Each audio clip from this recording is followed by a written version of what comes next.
In this episode, fellas, we're going to go over TJ's. It's Tony's subscriber that hooked me up with a snowblower. It's his machine. So we're going to be going over the ignition system. So a little bit of background so you know what's going on. So this is your typical 8 horsepower Tecumseh engine. We're going to go over the ignition system on it and get it set right, clean it out, make sure everything's good. Now there's much more to this project, and those are going to be in the folder. So if you're interested in the carburetor and the belt issues that I worked out with the high-speed camera stuff, but in this episode we're going to just sort of stay on going over the ignition system, and it's pretty important because as they get older, things loosen up. The ignition system doesn't work as well, so you really want a reliable machine when that snowstorm hits. And I can't say this enough. I think we all know this, right? You want your machine to work properly, and these older machines are really nice, but they need some work. Now the Tecumseh motor, the setup for almost everything on this motor is really identical if you have the 5 or 5.5 horsepower Tecumseh, even the 10 horsepowers in the snowblowers on the Tecumseh engines. It's the same thing, really. So I do have other videos on those.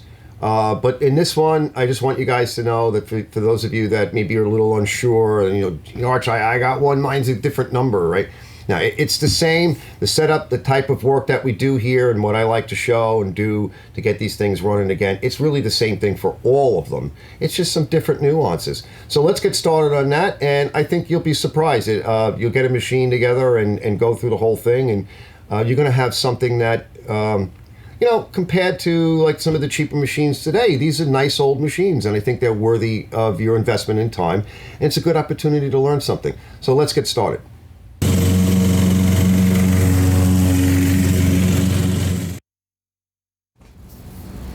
Let's just see if it starts. Anything else in the way? Nothing I can think of.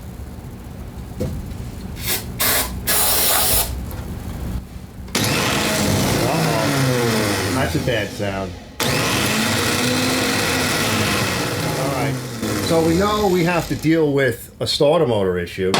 So the good news is the starter motor is going, but the bad news is that the Bendix isn't going. So we got to try and pull start it.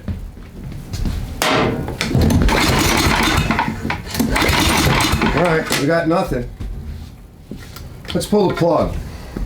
Let's see if we can just dump some fuel right down into here and see if we can get it to fire that way. Well, it's pretty carbonized. All right, let's try some two-stroke.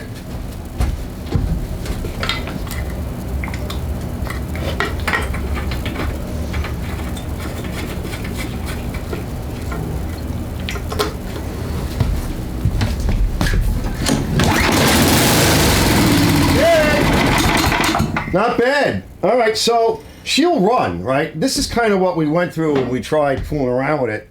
I was able to get it to run on some starting fluid, but not this time, guys. It's not going to work.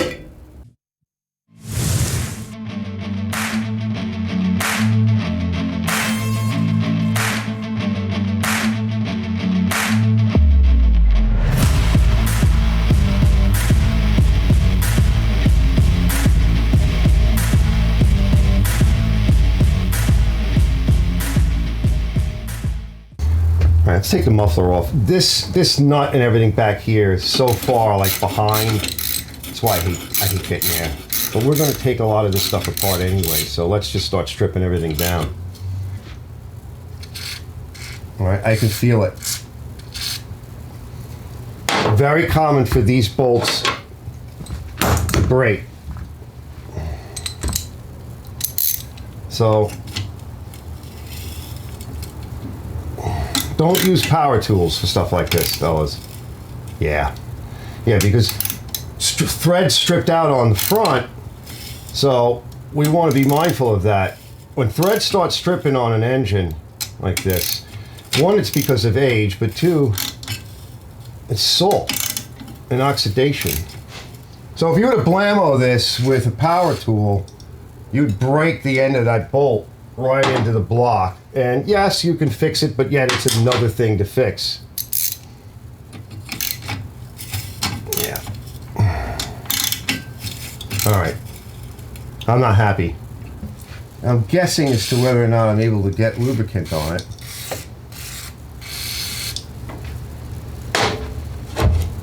So you can see something like this will hold me up. This could take like a half hour just to, to turn out a couple of bolts. And it should take you a minute. Will now become a half hour. Oh, and the question is it a half hour to get the thing out and then it still breaks and then it's like another hour to drill it out, or you go slow? Okay, hold on. All right, we got it. Look how long these are.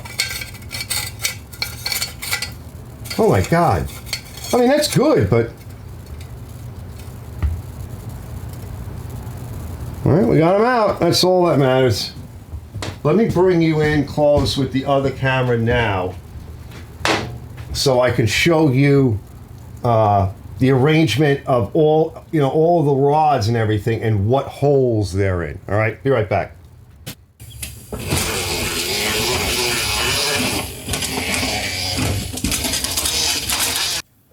Just note that hole right there. And it's also for my edification. You can see over here, there's nothing different here. So the bigger, thicker one is behind, right? The thinner one, which comes over to the throttle, right, is in front. And then we're the second hole from the bottom on the left, or from the top, excuse me, second hole from the top on the left. Okay? So that way you guys, because I know sometimes you take stuff apart. Remember, you got a camera, right? Most people have a phone, so take, shots of it before you get in too deep. And you could see this one here was just starting to really lock down, was locking up. All right, let's pull off. Let's pull it back at least, and let's just see. It's probably really stuck, but you think? Okay, so there's no way you're getting it off. So this panel, which is plastic, that's partially in the way, but then this bracket here is in the way. All right, so I disconnected this lever from here, and I was able to get it off by finagling it. But that's not too bad, right? So a little finagling, I got that off. Now I'm gonna take a look at the starter motor, and we'll pull that off, and we'll see what's going on. So we know his starter spins. So it should be okay, but what we want to do, we want to lift up the Bendix and get oil, motor oil in there. As you'll see it, there's like a worm gear in there, only motor oil. You can put a little bit of lithium around the gear for sure, but up in this Bendix, work it in, get it in good, keep doing that, and then we'll mount it. And he's got some mounting issues in here, so I got to go through some hardware and see if I have stuff. But his motor was really loose and it wasn't meshing with the gear. So that's what I'm going to do. Very common issue. It'll give you some trouble. You can't put grease or lithium or chain wax or anything up in here. It will get sticky when it's really cold. Only oil. All right, let me go do that and I'll see you back in a bit. Okay, so before we put the carburetor on and the muffler, we've got to take the coil off. So I'm just going to pop this wire off the top. This is the control wire. All right, put a little lubricant on it. We're going to take it and clean it, and I'll show you why in a minute. But we want to make sure, and this is, wet conditions, so they get a bit rusty, and we want to make sure. That was a little loose. See, that was a little bit loose too. That's why I say it was not tight. And we want to get it in spec. Let me move it. And be able to bring it down to 10 thousandths. We'll put a little lubricant on the threads, but we want to clean the magnet. We're also going to lubricate his gear. And then we're going to put on the starter motor. I can't see where I am. I got to get over by you. All right, so I'm going to take this off. Oh, 12 o'clock. Is that 12 o'clock already? No, it's not. That's the alarm. Three-alarm fire. See, these are the standoffs, and we want to make sure that everything is nice and clean, where it's connecting to the body I call it the ground, which is the return or ground of the engine itself. You'll have intermittent spark issues, poor spark, failure to shut off, just not good. And if it's loose, its gap might be out, it'll loosen up, it'll fall off, it'll collide with the magnet on the flywheel with a spinning motor. See where we're going with that? So we're gonna take care of that now. I'll be right there. Let me get my tool set up.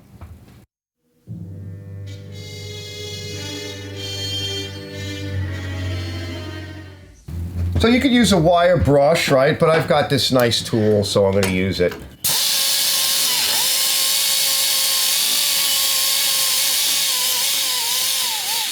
But now I've got a nice polished surface. And this is Scotch-Brite, so it's not like sandpaper or abrasive wheels. Sometimes I got to use an abrasive on these magnets. Let's see. I don't want to be in your way. That's not bad. That's good, right? It doesn't have to be like super mint. All right, we're not worried about that. I'm going to go clean the coil. I'll be back and we'll set it up. So I use this same tool, right, that I used to clean off the rest of it.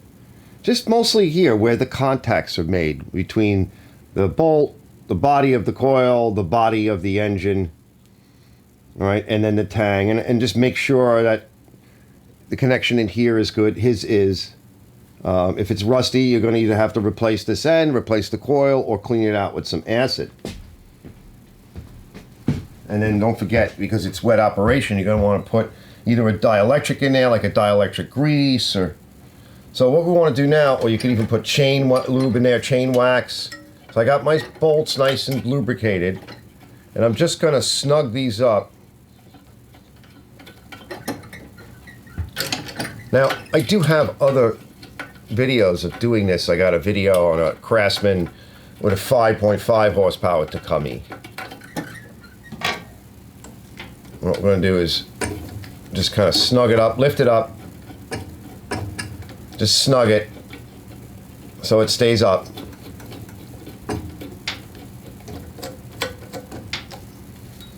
And then bring the magnet up to the top so it straddles.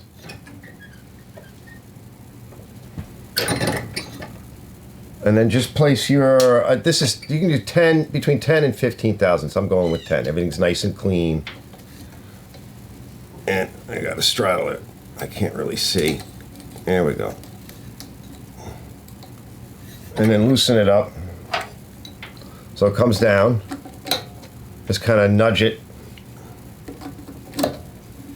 Hold it down. Now you want this tight, but you know, you don't want to strip it. So that's why it helps to have a little bit of lubricant on the screws so we really can feel, you know, that there's no resistance from garbage. And I'm using a little 1/4 inch drive, right? Because I don't want to break it. There we go. That's why I go in here and check, especially in these older engines. And also, these are what you're collapsing is the wafers. If you look close, you'll see these are wafers. That's how these coils are made. Let's push this on.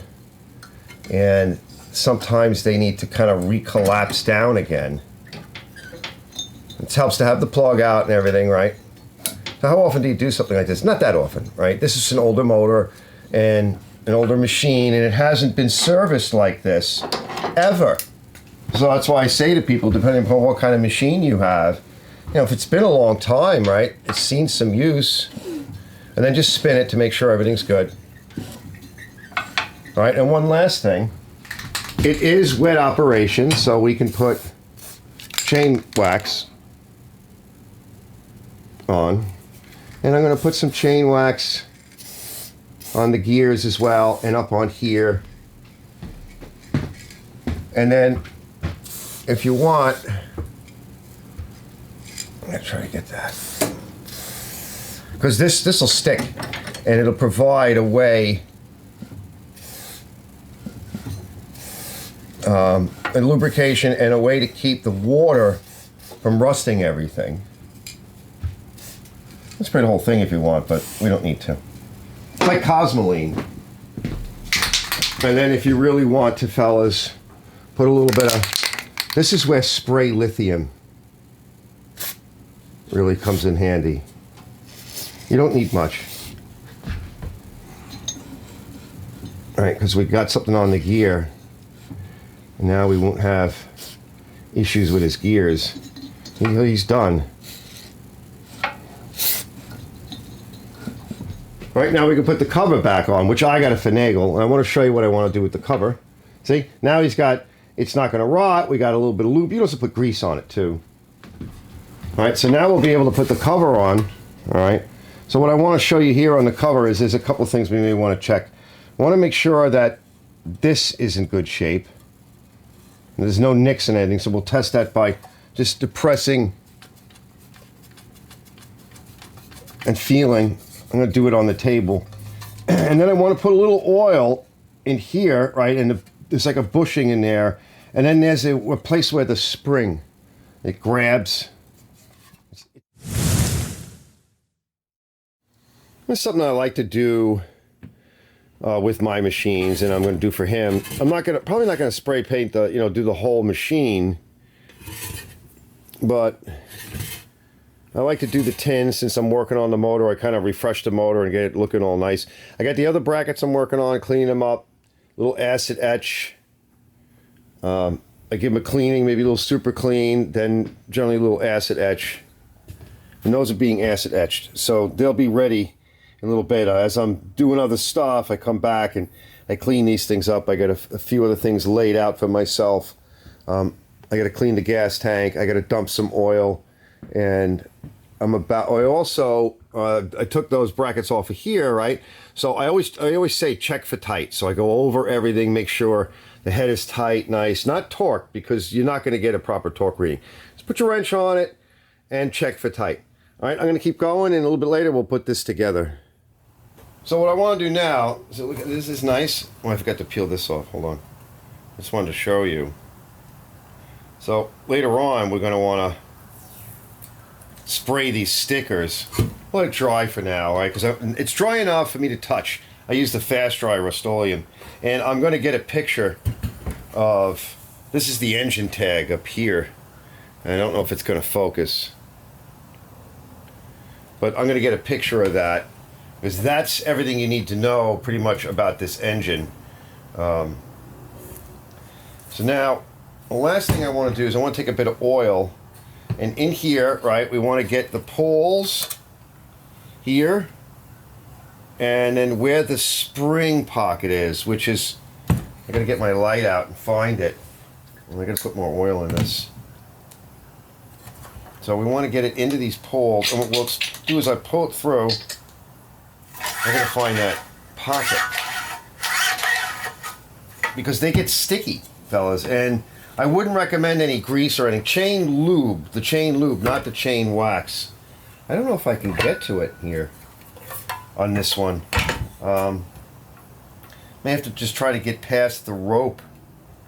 So, but that's the concept. Like usually you could see it, but this one I can't. You can see where the spring grabs. It's like a hook, because you want to get in past. Like another way would be through here, right? You could poke this with a knife and just stick your, break the sticker.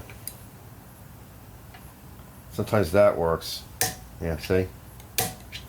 And we can stick our luber in there. Yeah, that's it. It's coming through. Oh yeah, it's leaking at the bottom. That's what I want. And then, oh yeah, wow, what a difference, fellas. And then just wipe up the mess. All right, so he's missing a bolt over here. And since he's missing that bolt, right, the easiest thing to do is take out the other bolt. This handle folds down, and then I can take my time and I can make sure that this is all installed properly, right? And then when I'm happy with that, I can make sure everything is nice, and I'll come back in a little bit and make sure I'm happy, and then we'll get to find the correct bolt and I'll put everything back. All right, so I'm gonna go work on that. I gotta get around to a couple of different spots. I'm just gonna tighten this up. I got everything else on. So you might be asking again, Arch, why here, right? Because it's really difficult. I think I say it in the beginning. Really difficult to kind of manipulate the wrench and the nuts. It's just not worth it. And for what I'm doing, I like to make sure that, let me see if I have the other wrench for that. I like to make sure that everything is removed and is tight and is checked out as best as I can. I just find this is the easier way.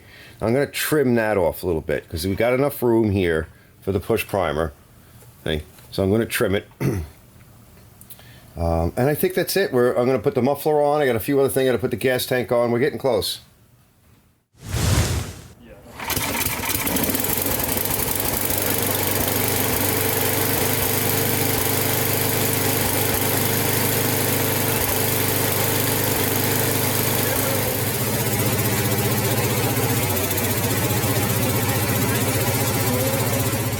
All right, guys, that's it. This is our buddy over here, TJ. Thank you so much. Thank you so much. Thank you for for letting me do what I do and on YouTube. And we'll see you guys on the next one. Thank you.